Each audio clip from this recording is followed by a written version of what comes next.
Hello student, मेरा नाम doctor रश्मि अग्रवाल है और आज हम न्यू लेक्चर लेके आ रहे हैं आपके सामने।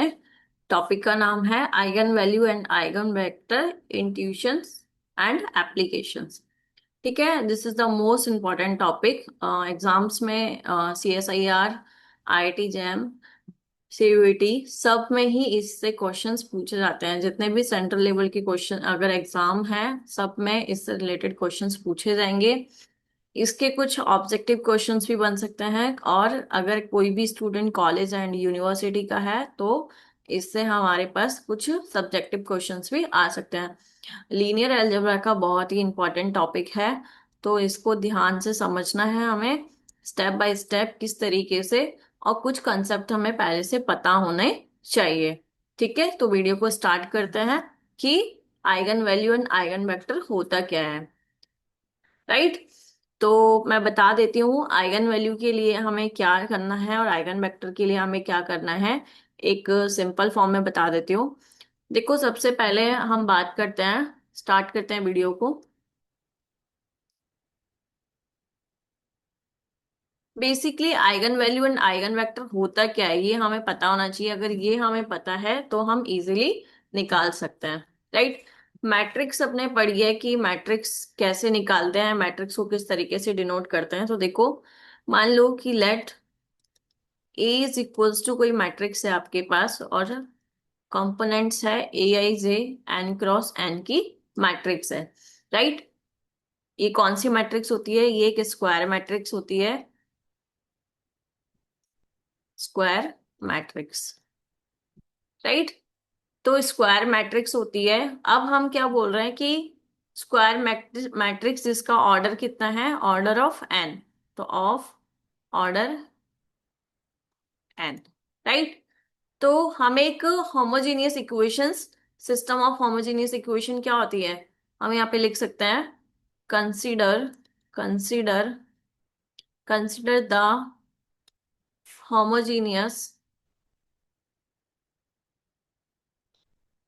Homogeneous right, homogeneous system of equation, system of equation. तो नॉन होमोजीनियस, होमोजीनियस आप लोग को पता होना चाहिए। नॉन होमोजीनियस में जो हमारे पास एलएचएस होता है, मैं बता देती हूँ आपको। ए एक्स इज इक्वल्स टू होता है लैम्डा ऑफ एक्स। राइट। इसको हम इस तरीके से भी लिख सकते हैं, A X minus lambda of X is equals to of zero. ठीक है। यहां से x कॉमन लेंगे तो क्या बनेगा, a माइनस ऑफ लैम्डा, आई मैं लिख सकती हूँ, आइडेंटिटी मैट्रिक्स से कोई फर्क नहीं पड़ रहा, is equal to zero. That is हमारे पास ये कौन सी इक्वेशन हो गई, होमोजीनियस। राइट। अगर यहाँ पे कुछ भी कोई भी कांस्टेंट वैल्यू होती, that is non homogeneous equation. तो अब हमें पता है कि आई यहाँ पे किसको डिनोट कर रहा है, मैं बता देती हूँ, ए मैट्रिक्स को डिनोट कर रहा है। लैम्डा हम बात करेंगे अभी, आई आइडेंटिटी मैट्रिक्स या यूनिट मैट्रिक्स की बात कर सकते हैं, आइडेंटिटी मैट्रिक्स की बात करें। एक्स मैट्रिक्स की हम बात करेंगे, all is equal to zero है, तो इसका मतलब हो गया ये एक होमोजीनियस इक्वेशन है। राइट। तो we know that homogeneous system of equation, इसको मैंने नाम दे दिया इक्वेशन नंबर 1। राइट। तो we know that homogeneous system of equation 1 always has a trivial solution। Of course सीधी सी बात है, अगर यहाँ पे होमोजेनियस इक्वेशन है तो ये ट्रिवियल सॉल्यूशन देगा।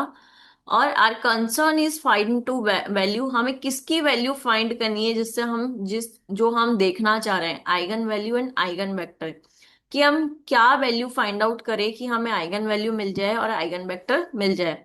तो यहाँ देखो, इक्वेशन के अंदर हमें एक टर्म दिख रही है लैम्डा। राइट। तो लैम्डा की जो वैल्यू होती है उसी को हम बोलते हैं आइगन वैल्यू। लैम्डा की जो वैल्यू होती है उसी को हम बोलते हैं आइगन वैल्यू। और which non trivial and non zero solution of the homogeneous system exist. मतलब जो लैम्डा की वैल्यू होंगी वो हमारे पास क्या होंगी, नॉन जीरो होंगी, नॉन ट्रिवियल होंगी। राइट। और आइगन वेक्टर की अगर हम बात करें तो लैम्डा के जो करस्पॉन्डिंग वैल्यूज निकलती हैं। मतलब मान लो कि कोई भी आपके पास एक मैट्रिक्स है, मान लो आपने मैट्रिक्स ले ली 1 5 2 4। ठीक है। ये आपके पास कोई भी एक मैट्रिक्स है और आपसे बोला जाए कि इस मैट्रिक्स के आइगन वैल्यू निकालना है और आइगन वेक्टर। मान लो आपके पास आइगन वैल्यू आ गए 1 और 2। ठीक है। अगर 2x2 के मैट्रिक्स है तो कितना है, आइगन वैल्यूज आएंगे 2। अगर 3x3 के तो आइगन वैल्यूज कितने आएंगे, 3। तो अगर मान लो कि 1 और 2 इसके आइगन वैल्यूज आ जाते हैं, तो 1 के करस्पॉन्डिंग भी कुछ ना कुछ आइगन वेक्टर होगा, 2 के करस्पॉन्डिंग भी कुछ ना कुछ आइगन वेक्टर होगा। तो लैम्डा की वैल्यू के करस्पॉन्डिंग जो भी हमारे पास क्या निकलते हैं, आइगन वेक्टर। मतलब 1 के रिस्पेक्ट में जो वैल्यू निकलेगी वो उसका आइगन वेक्टर होगा, 2 के रिस्पेक्ट में जो वैल्यू निकलेगी वो उसका आइगन वेक्टर होगा। राइट।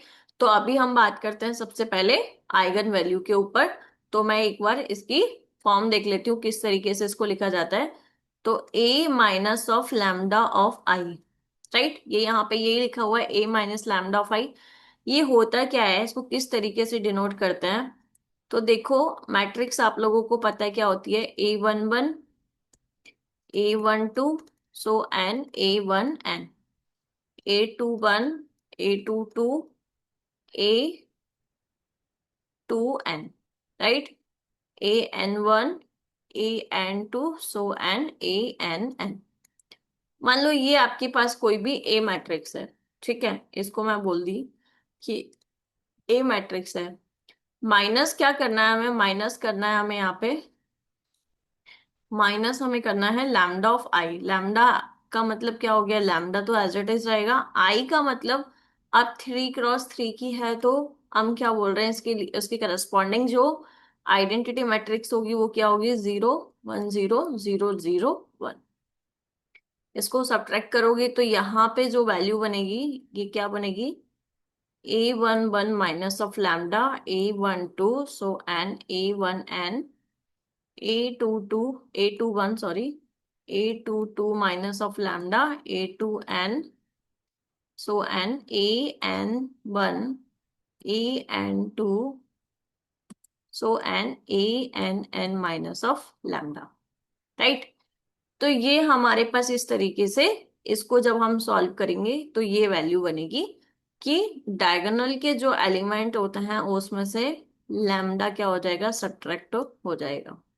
अब देखो, A minus of lambda I X लिखा हुआ था आपके पास इक्वेशन में, A minus lambda of I multiply X, right, is equals to कितना था, 0। हमें ये तो पता चल गया कि लैम्डा की जो वैल्यू होती है उसको हम बोलते हैं आइगन वैल्यूज। ठीक है, लैम्डा की जो वैल्यूज होती है उसको हम बोलते हैं आइगन वैल्यूज। डिटरमिनेंट सबको निकालना आता है। अब देखो किस तरीके से हमें इसको सॉल्व करना है, आइगन वैल्यूज निकालने के लिए हमें क्या क्या करना पड़ेगा। तो मान लो कि जो आपके पास इक्वेशन थी अभी, क्या थी, A minus lambda of I determinant, इसका मैं डिटरमिनेंट निकालती हूँ। तो ये मेरे पास इक्वेशन है, ये डिटरमिनेंट में चेंज हो जाएगा।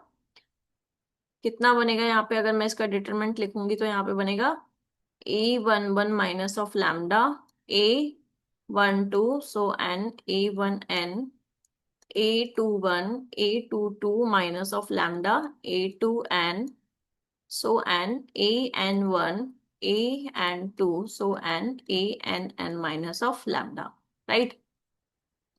अब इसका जो डिटरमिनेंट है, इसका डिटरमिनेंट हम निकाल सकते हैं। तो अगर a माइनस ऑफ लैम्डा आई का डिटरमिनेंट आप निकाल रहे हो उसको हम बोलते हैं कैरेक्टरिस्टिक पॉलिनोमियल। कैरेक्टरिस्टिक पॉलिनोमियल, ध्यान से देखना है इसको। कैरेक्टरिस्टिक पॉलिनोमियल क्या होता है, a माइनस लैम्डा आई का डिटरमिनेंट जो इक्वेशन बनेगी आपके पास, इसको जो सॉल्व करने के बाद एक पॉलिनोमियल बनेगा वो क्या कहलाता है, कैरेक्टरिस्टिक पॉलिनोमियल। अगर a minus lambda of I is equals to 0, that is क्या बोलते हैं इसको, कैरेक्टरिस्टिक इक्वेशन।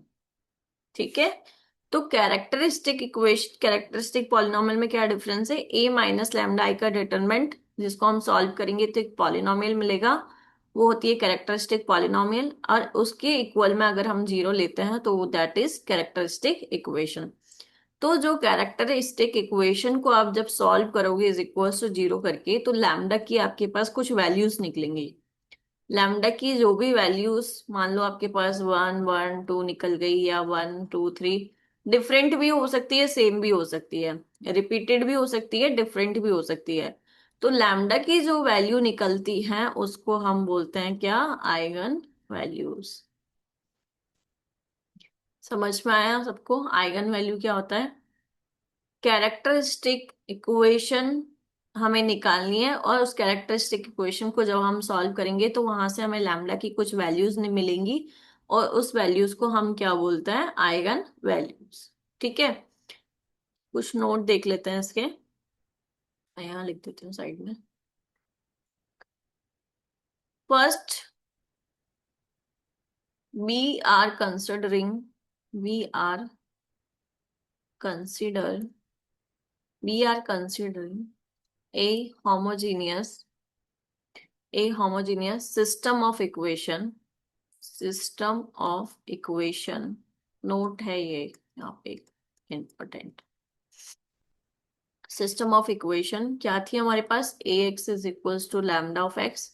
इसको हमने सॉल्व किया था तो हमारे मिला था A minus lambda of I multiply X is equals to zero. Then इसका डिटरमिनेंट अगर हम फाइंड आउट कर रहे हैं तो ये हमारे पास क्या निकल रहा था? Eigen values. आइगन वेक्टर के लिए हम क्या बोलेंगे कि नॉन जीरो सोल्यूशन मिलेगा हमें एक। नॉन जीरो सॉल्यूशन एक्स, तो एक्स को किस तरीके से डिनोट करते हैं हम लोग? x1 x2 सो एन xn। ठीक है, दैट इज, इसको क्या बोलते हैं? Eigen vector. ठीक है, लैम्डा की जो वैल्यू है उसको हम बोलेंगे क्या? Eigen values. और एक्स की जो वैल्यूज आएंगी उसको हम बोलेंगे क्या? Eigen vector. ठीक है, ये कैरेक्टरिस्टिक वेक्टर भी आप बोल सकते हो। अब देखो इसके कुछ इंपॉर्टेंट पॉइंट्स है जो हमें पता होने चाहिए कि क्या क्या इसके इंपॉर्टेंट पॉइंट्स हैं। तो मैं फर्स्ट पॉइंट बता रही हूँ कि हमें non zero solution non zero solution मिलेगा, जिसको हम बोल सकते हैं नॉन ट्रिवियल सॉल्यूशन। ठीक है, इसका मतलब हो गया हमें इनफाइनाइट सॉल्यूशन। ठीक है, नॉन जीरो सॉल्यूशन है, नॉन ट्रिवियल सॉल्यूशन बोल सकते हैं, infinite solution. That is, this implies क्या हो गया? L D vectors, that is all are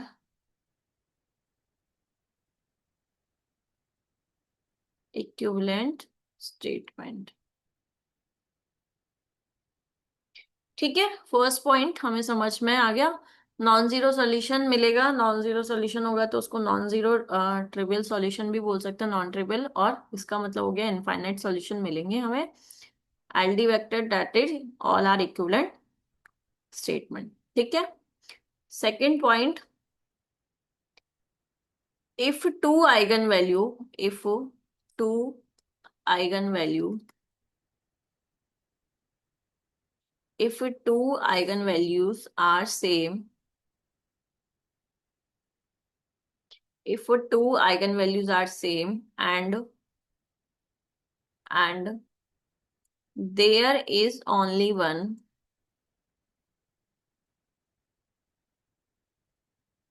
linearly independent solution, then there will be same eigenvector same eigenvector same eigenvector for both the eigenvalues।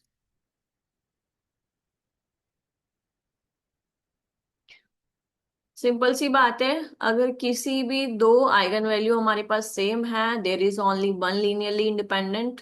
ठीक है, तो क्योंकि लीनियरली इंडिपेंडेंट मैंने आप लोगों को लास्ट क्लास में बताया था, तो अगर आइगन वैल्यू सेम है तो आइगन वेक्टर भी सेम होगा। किसके लिए? दोनों आइगन वैल्यूज के लिए।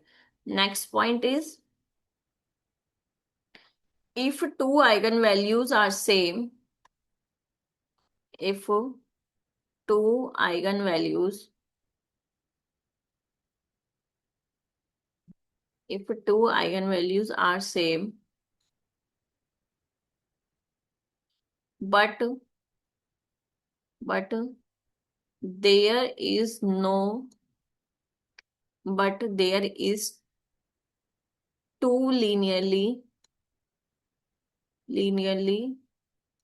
independent,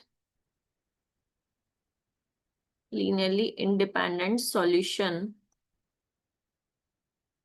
their solution, then there will be different eigenvector, different eigenvector for each eigenvalues, each eigenvalues। Most important देखो, फर्स्ट पे हम क्या बोल रहे हैं कि अगर दो आइगन वैल्यू सेम है, there is only one linearly independent solution and then there will be same eigen vector for both the eigen values. Second condition में हम क्या बोल रहे हैं कि if two eigen values are same but there is two linearly independent solution, there will be different eigen value for each eigen values. अगर हमें दो लीनियरली इंडिपेंडेंट अगर सॉल्यूशन मिलते हैं, इसका मतलब हो गया कि आइगन वैल्यूज के लिए हमारे पास क्या होंगे, आइगन वेक्टर डिफरेंट होंगे।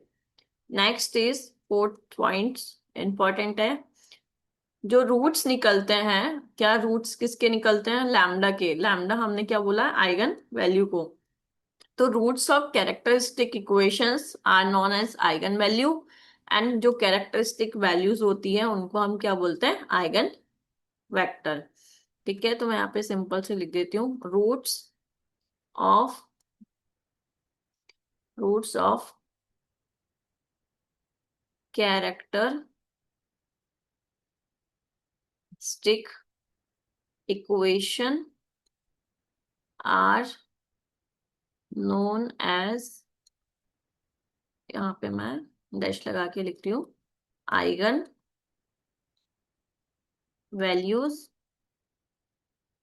ठीक है, और जो कैरेक्टरिस्टिक हमारे पास वैल्यूज होती है उसके जो करस्पॉन्डिंग रूट्स निकलते हैं, करस्पॉन्डिंग आइगन वेक्टर्स होते हैं, आइगन वैल्यूज को हम लेटेंट रूट्स भी बोल सकते हैं, लेटेंट रूट्स। ठीक है, नेक्स्ट इज फिफ्थ पॉइंट, क्या बोलता है, set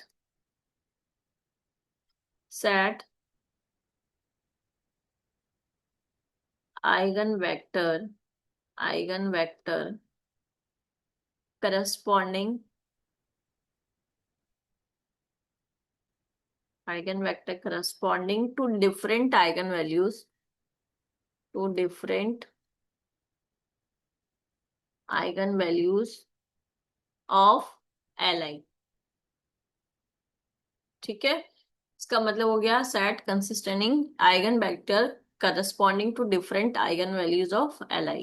right, next point is, sixth point क्या है, the set of eigen values of a matrix, the set of eigen values of a matrix A is called spectrum of matrix A and largest जो eigen value होती है, अगर largest eigen value को हम क्या बोलते हैं, लार्जेस्ट आइगन वैल्यूज को हम बोलते हैं स्पेक्ट्रल, स्पेक्ट्रल स्पेक्ट्रल वैल्यूज।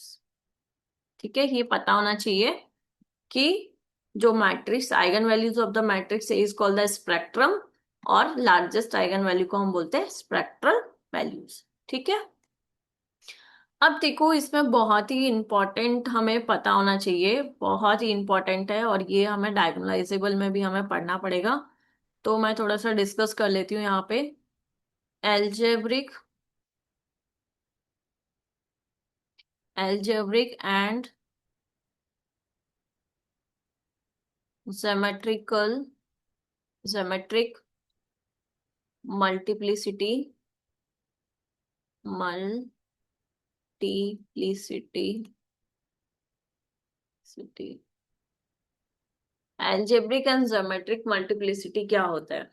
ठीक है, कैसे इसको फाइंड आउट करते हैं, और ये हमारे इंपॉर्टेंट है जब हम डायगोनलाइजेबल पढ़ेंगे कि एल्जेब्रिक क्या होता है और ज्योमेट्रिक मल्टीप्लिसिटी क्या होता है। ठीक है, तो देखो अलजेब्रिक मल्टीप्लिसिटी की अगर हम बात करें, मान लो कि आपके पास आइगन वैल्यूज कुछ आती है, मान लो आपके पास आइगन वैल्यूज मिल गई 1 2 3, और सेकंड कंडीशन में मान लो आपके पास आइगन वैल्यूज हो गई 1 1 2। ठीक है, आइगन वैल्यूज अगर आपके पास डिफरेंट है, आइगन वैल्यूज अगर आपके पास डिफरेंट है, और सेकंड केस में आइगन वैल्यूज दो वैल्यूज अगर आपके पास रिपीट हो रही है, तो उसका एम क्या होगा और उसका जीएम क्या होगा। ठीक है, ये हमें पता होना चाहिए। तो अगर किसी भी टर्म के लिए आइगन वैल्यू डिफरेंट है, तो हर आइगन वैल्यू के लिए उसका एल्जेब्रिक मल्टीप्लिसिटी भी क्या होगा, सिंगल सिंगल होगा। लेकिन अगर किसी भी आइगन वैल्यू अगर मान लो कोई भी रिपीटेड है, तो उस कंडीशन में उसका एल्जेब्रिक मल्टीप्लिसिटी भी क्या होगा, डिफरेंट होगा। तो ये देख लो एक बार। देखो, अगर मैं यहाँ पे बात करूँ वन के लिए, जो हमारे पास वन है, वन के लिए अगर एल्जेब्रिक मल्टीप्लिसिटी क्या होगा, तो कितना होगा 1, क्योंकि एक ही बार रिपीटेड है। क्योंकि इसको हम किस तरीके से लिखेंगे, हम लिखेंगे λ-1, λ-2 एंड λ-3। इस टर्म को हम इसी तरीके से लिखेंगे, और इसको लिखेंगे λ-1 का स्क्वायर λ-2। तो जो इसकी पावर होती है, जो इसकी पावर होती है 1 1 1, यही इसकी एल्जेब्रिक मल्टीप्लिसिटी कहलाती है। तो यहाँ पे देखो am हमें वन के लिए क्या मिल रहा है, वन आइगन वैल्यू वेक्टर के लिए 1, टू आइगन वेक्टर के लिए भी उसका एल्जेब्रिक मल्टीप्लिसिटी क्या होगा, 1 होगा, और थ्री आइगन वेक्टर के लिए भी उसका एम क्या होगा, 1 होगा। लेकिन यहाँ अगर देखे तो वन के लिए, क्योंकि वन दो बार रिपीट हो रहा है, तो वन के लिए जो उसका एम होगा वो कितना होगा 2, और टू के लिए कितना होगा, एम कितना होगा 1। ठीक है, अगली बात समझ में यहाँ पे। तो इसमें क्या होता है कि एल्जेब्रिक मल्टीप्लिसिटी कैसे निकालते हैं, ज्योमेट्रिक मल्टीप्लिसिटी जब हम डायगोनलाइजेबल पढ़ेंगे तो वहां पे हम डिस्कस करेंगे। बस एक कंडीशन यहाँ पे याद रखना हमेशा, कि जो एम होता है वो तो या तो जीएम के इक्वल होगा या ग्रेटर देन होगा। एम ऑलवेज या तो जीएम के इक्वल होगा या ग्रेटर देन होगा। ठीक है, ये हमें पता होना चाहिए। मैं डेफिनेशन बता देती हूँ एक बार algebraic multiplicity and geometric multiplicity की। एल्जेब्रिक एम को हम बोलते हैं number of times a particular eigen values repeat is known as algebraic multiplicity. इसका मतलब हो गया, अभी जस्ट मैंने बताया था कि कितनी बार अगर रिपीट हो रहा है, अगर जितनी बार रिपीट हो रहा है वही उसका मल्टीप्लिसिटी कहलाएगा। अगर सिंगल सिंगल है, नॉन रिपीटेड है, तो उसका एल्जेब्रिक मल्टीप्लिसिटी क्या होगा, 1 होगा। ठीक है, ज्योमेट्रिक मल्टीप्लिसिटी की बात करें तो नंबर ऑफ डिस्टिंक्ट एलाई, मतलब कितने हमें इंडिपेंडेंट आइगन वेक्टर्स मिल रहे हैं। मान लो कि अब यहाँ है, तो यहाँ पे देखो वन के लिए आइगन जो वेक्टर है, क्योंकि एल्जेब्रिक मल्टीप्लिसिटी कितनी होगी इसकी 2, तो वन के लिए जो दो आइगन वेक्टर हमारे पास बनेंगे वो भी क्या बनेंगे, सेम बनेंगे। तो इसकी ज्योमेट्रिक मल्टीप्लिसिटी भी कितनी हो जाएगी, सेम ही रहेगी ना। क्योंकि जो ज्योमेट्रिक मल्टीप्लिसिटी है वो क्या कहती है कि number of distinct LI eigen vectors for a particular eigen values is known as geometric multiplicity. Right, जो ज्योमेट्रिक मल्टीप्लिसिटी है वो किस पे डिपेंड कर रही है, आइगन वेक्टर्स पे। और एल्जेब्रिक मल्टीप्लिसिटी है वो किस पे डिपेंड कर रही है, ज्योमेट्रिक, सॉरी, आइगन वैल्यूज पे। ठीक है, अब देखो कुछ प्रॉपर्टीज है, प्रॉपर्टीज हमें पता होने चाहिए, properties of eigen values and eigen vector. तो first is eigen value, heading डाल देना है यहाँ पे, properties of eigen value and eigen vector. तो eigen values of Hermitian Hermitian matrix Hermitian matrix are all are all real. जो Hermitian matrix है उसकी जो आइगन वैल्यूज है वो हमेशा क्या होंगी, रियल होंगी। Second is eigen value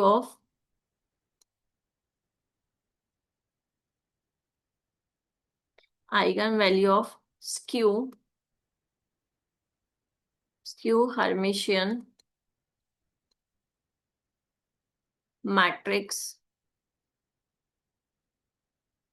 matrix are इधर जीरो और प्योरली इमेजनरी, राइट। तो हर्मिशियन मैट्रिक्स की हमेशा जो आइगन वैल्यूज होंगी वो रियल होंगी, इसकी हर्मिशियन की क्या होगी, या तो जीरो होगी या प्योरली इमेजनरी होगी। Third is orthogonal matrix. Orthogonal matrix are the unit modulus. Eigen values of orthogonal matrix,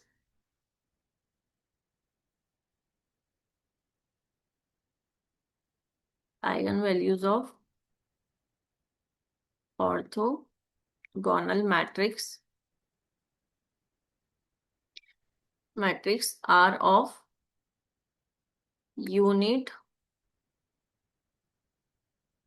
modulus, right. तो हमें पता होना चाहिए कि ऑर्थोगोनल मैट्रिक्स क्या होती है। ऑर्थोगोनल मैट्रिक्स होती है हमारी क्या, मैं यहाँ लिख देती हूँ, ए का transpose is equals to one. I भी बोल सकती हूँ, ठीक है। Fourth is eigen values of idempotent matrix are इधर जीरो और वन। आइगन वैल्यूज, ये आपसे एग्जाम्स में क्वेश्चंस पूछे जा सकते हैं यहाँ से। Eigen values of an idempotent idempotent idempotent matrix are इधर जीरो और वन, राइट। तो आइडेम्पोटेंट मैट्रिक्स क्या होती है, A square is equals to of A. ये पता होना चाहिए आप लोगों को। फिफ्थ इज यूनिटरी मैट्रिक्स, तो सबको पता ही होगा है। Eigen values of unitary unitary matrix are of unit modulus, ठीक है। तो इसका यूनिटरी मैट्रिक्स क्या होती है, A star is equals to of I. Six is eigen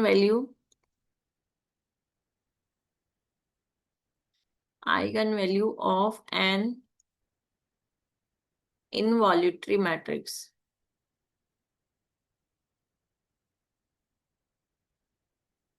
involutory matrix are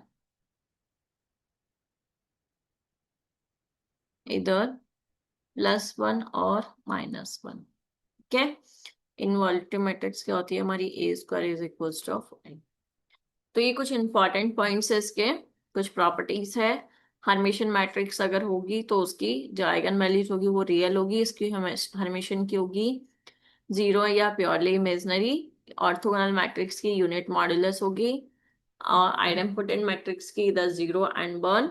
eigen values unitary matrix कितना होगा, यूनिट मॉड्यूलस, और इनवॉल्यूटरी की कितनी होगी, प्लस वन माइनस वन, ठीक है। अब देखो next point is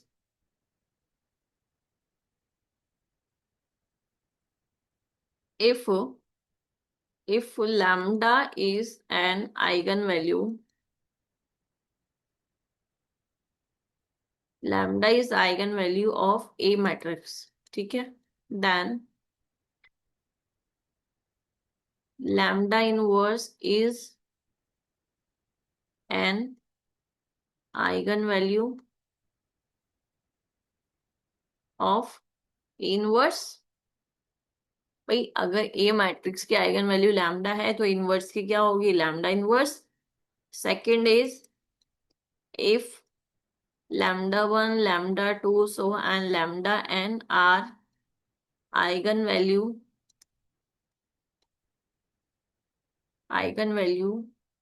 of a, then eigenvalues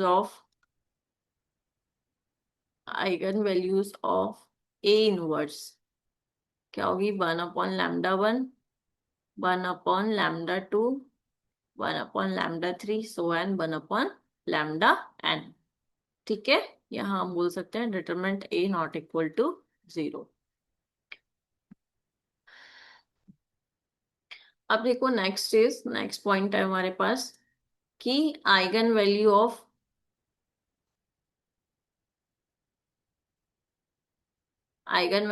adjoint of A,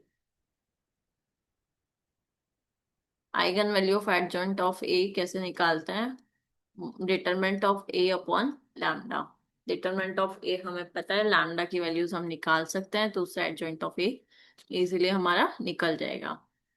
next point होता है कि the matrix A and its transpose A dash have the same characteristic roots. Simple सी बात है, जो मैट्रिक्स ए है उसका ट्रांसपोज ए इनवर्स की भी क्या होंगे, सेम कैरेक्टरिस्टिक रूट्स होंगे, मतलब सेम आइगन वैल्यूज की हम बात कर रहे हैं।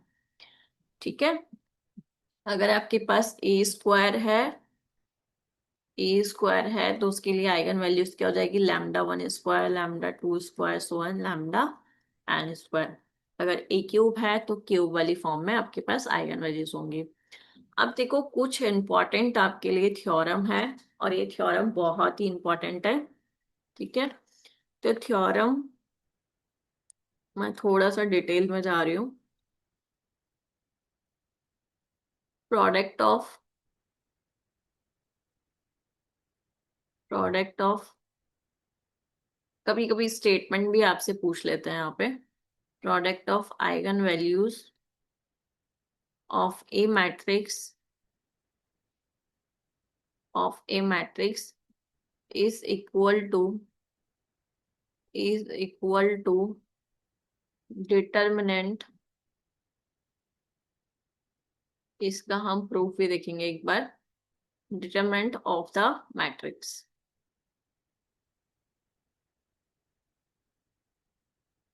क्या बोलता है कि product of eigen values of a matrix is equal to कितना, determinant of the matrix. This is first statement. Second statement क्या बोलता है कि sum of eigen values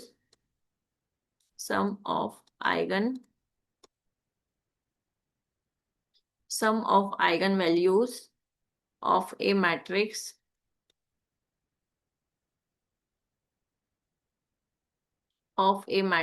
is equal to trace of the matrix. इसका मतलब ये बोल रहा है कि फर्स्ट हमें देखना है कि प्रोडक्ट ऑफ आइगन वैल्यूज, मान लो आइगन वैल्यूज 3 है, तो λ1 λ2 λ3 किसके बराबर होगा, डिटरमिनेंट ऑफ ए के। और सम ऑफ आइगन वैल्यूज मतलब λ1 plus λ2 plus λ3 is equal to कितना, ट्रेस ऑफ ए। तो ट्रेस हमें पता चल होना चाहिए, डायगोनल को ऐड करके हम उसका ट्रेस निकालते हैं। ठीक है, तो इसका एक बार प्रूफ देख लेते हैं छोटा सा।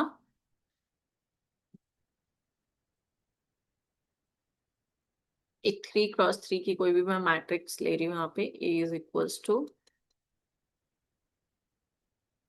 A11, A12, A13, A21, A22, A23, A31, A32 and A33। Right, इसकी कैरेक्टरिस्टिक इक्वेशन क्या होगी,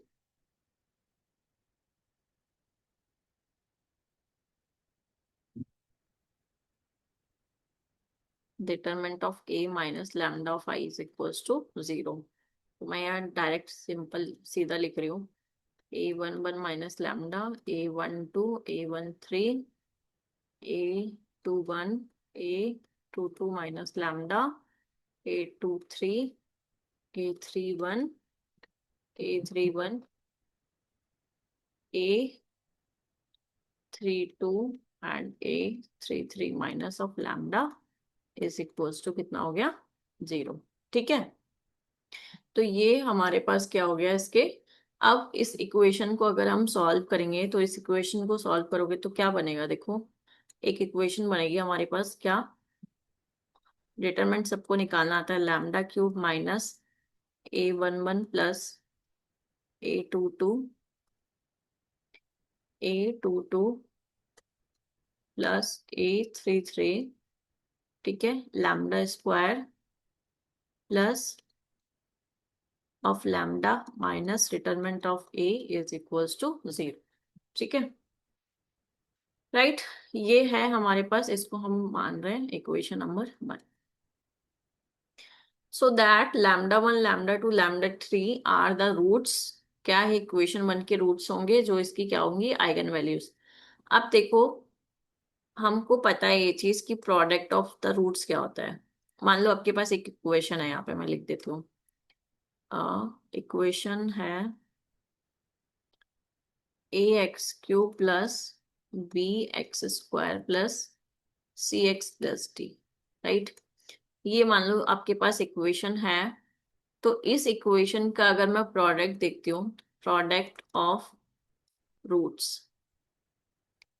तो इस इक्वेशन का प्रोडक्ट ऑफ रूट्स कितना होता है, माइनस का d/a होता है, यही होता है, ठीक है। और प्रोडक्ट ऑफ रूट्स एडिशन क्या होगा, भाई एडिशन क्या होगा, तो माइनस डी का मतलब यहाँ हो गया माइनस का डिटर्मिनेंट ऑलरेडी है अपॉन ए की वैल्यू कितनी है 1, तो यहाँ से कितना हो जाएगा, माइनस का डिटर्मिनेंट ऑफ ए, ठीक है। इसी तरीके से अगर मैं आइगन वैल्यूज का क्या बोल रही हूँ, आइगन वैल्यूज का एडिशन बोल रही हूँ, मतलब इसका अगर मैं निकालती हूँ क्या, λ1 λ2 λ3 का प्रोडक्ट का रूट्स, तो क्या होता है, -b/a, राइट। तो माइनस बी की वैल्यू कौन सी है आपके पास, -a11 plus A22 plus A33 upon A की वैल्यू कितनी है 1, राइट। तो यहां से कितना हो जाएगा, A11 plus A22 plus A33 is equal to क्या हो गया, ट्रेस ऑफ ए मैट्रिक्स, ठीक है। तो हम बोल सकते हैं product of eigen values is equal to trace of, product of eigen values is equals to determinant of A, अभी मैंने आपको लास्ट स्लाइड में लिखा था जो हमें प्रूव करना था। और product of the eigen values क्या होता है, sum of product of eigen values is equals to trace of a matrix, ठीक है। तो ये चीज हमें समझ में आ गई। अब इससे रिलेटेड हमें क्वेश्चंस देखना है, एक दो क्वेश्चंस कैसे निकालते हैं, किस तरीके से क्वेश्चंस आपसे पूछा जाएगा, ठीक है।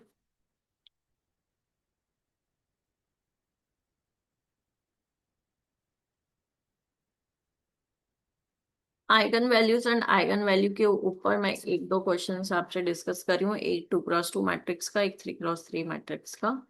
तो देख लेते हैं किस तरीके से निकालते हैं।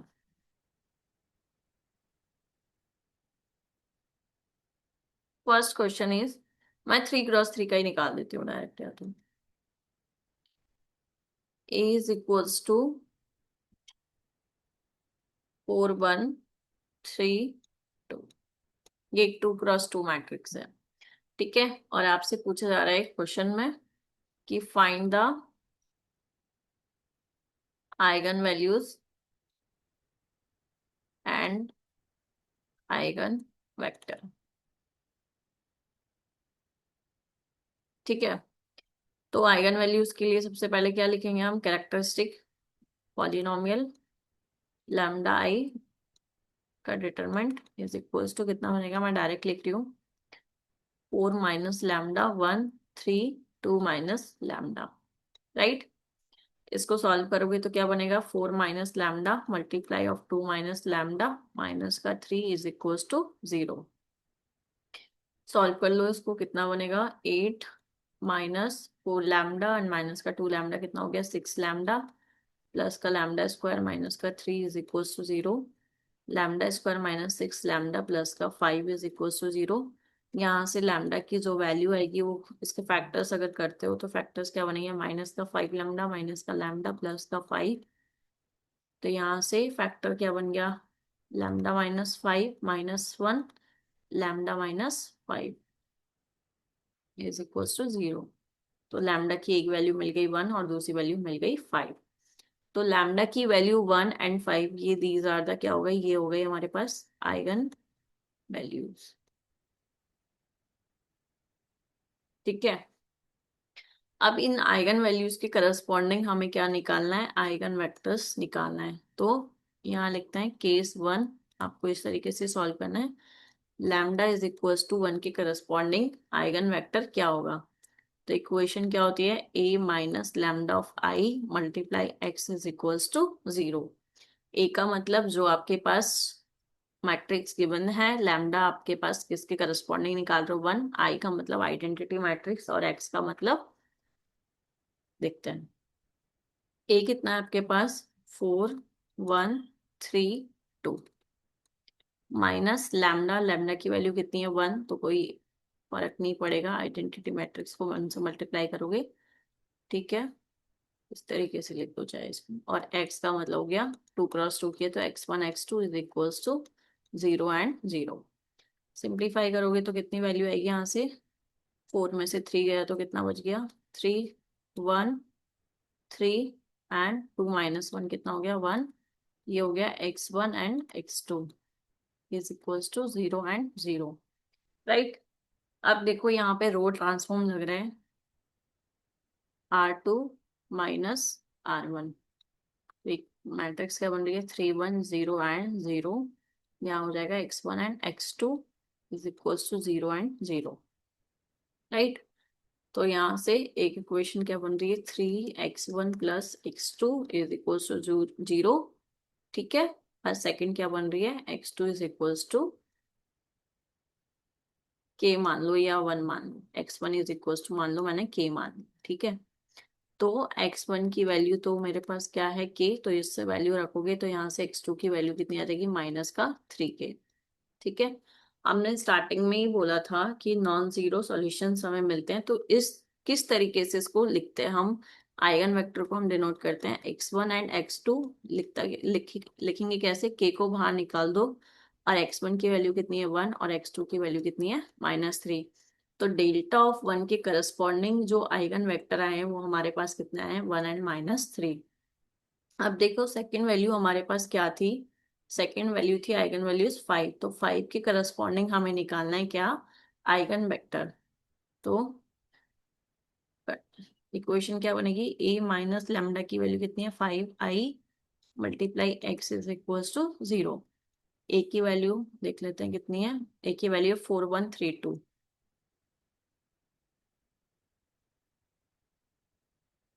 a की वैल्यू है 4132, -5 को मल्टीप्लाई कर दो, 5005 multiply of x1 x2 is equals to 0 और 0।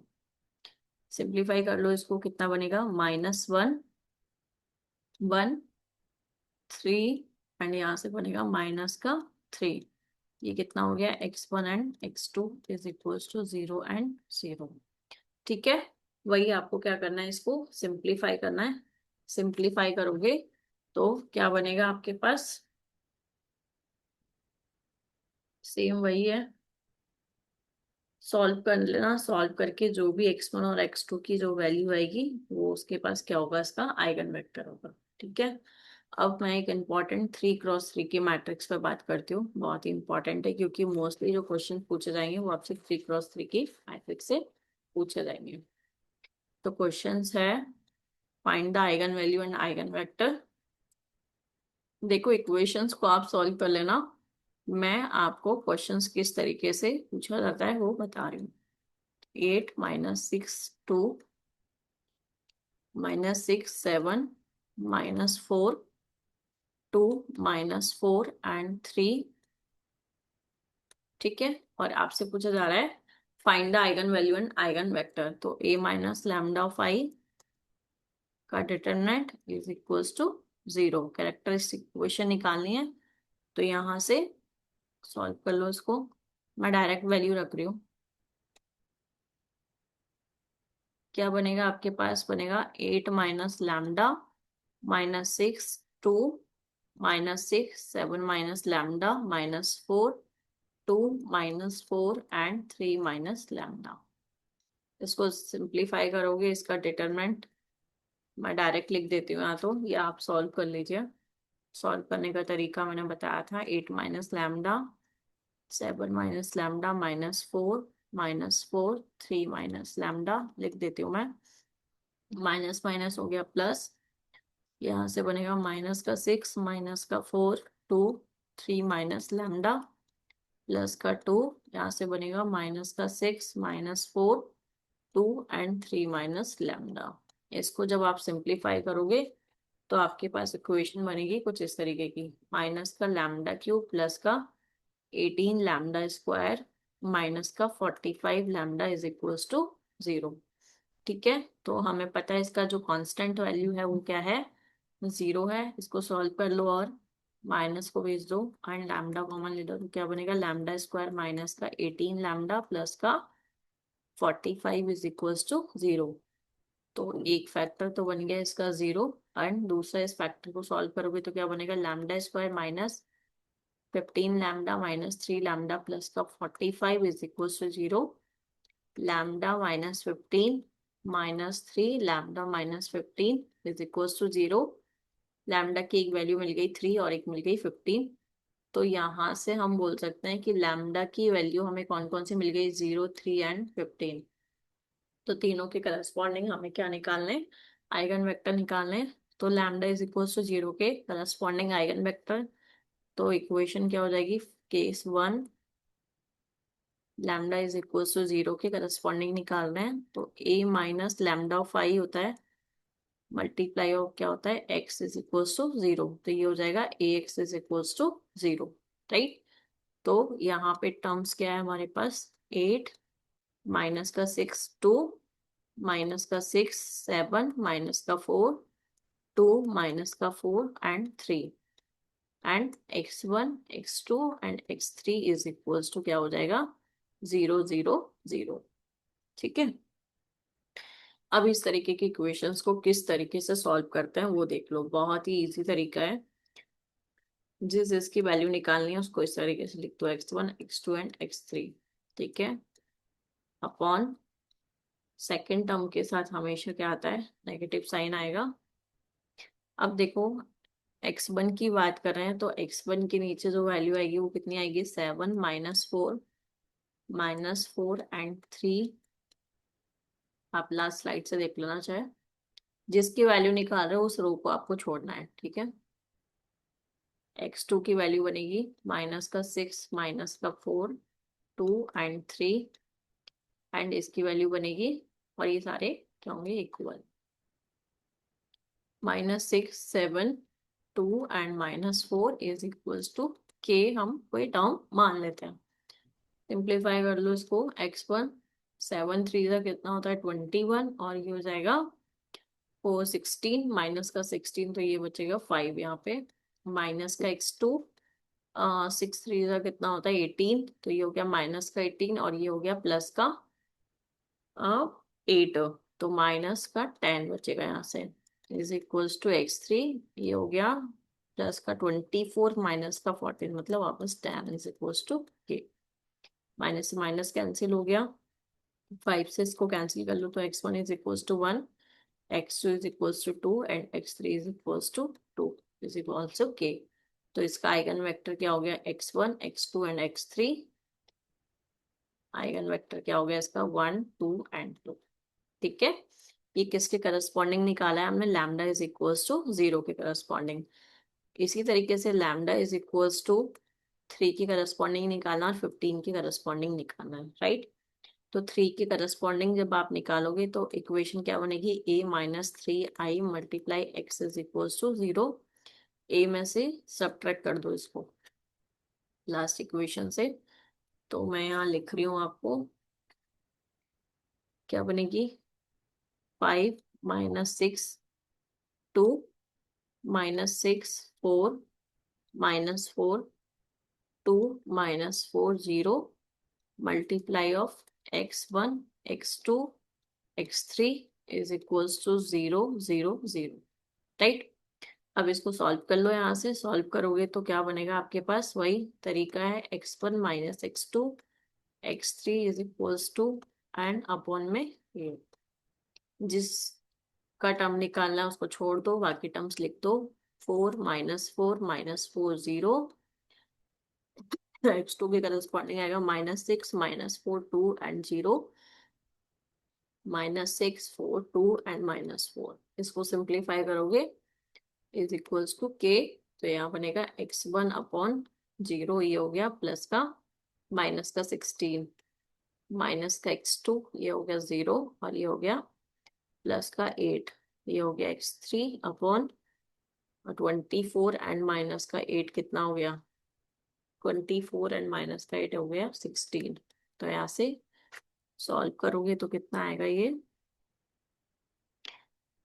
इसकी वैल्यू बनेगी, इस माइनस को भी भेज दो माइनस की वैल्यू, तो x1 x2 एंड x3 की करस्पॉन्डिंग जो आइगन वैल्यू वेक्टर बन रहे हैं वो क्या बन रहे हैं, 2 1 एंड माइनस, राइट। और k क्या आ जाएगा, बाहर आ जाएगा, यहाँ पे भी k बाहर आ जाएगा। ठीक है, इसी तरीके से हम क्या बोलेंगे, 15 के करस्पॉन्डिंग भी हम निकाल सकते हैं इजीली। तो 15 की करस्पॉन्डिंग आप लोग निकाल लीजिए। अब हम बात करते हैं, नेक्स्ट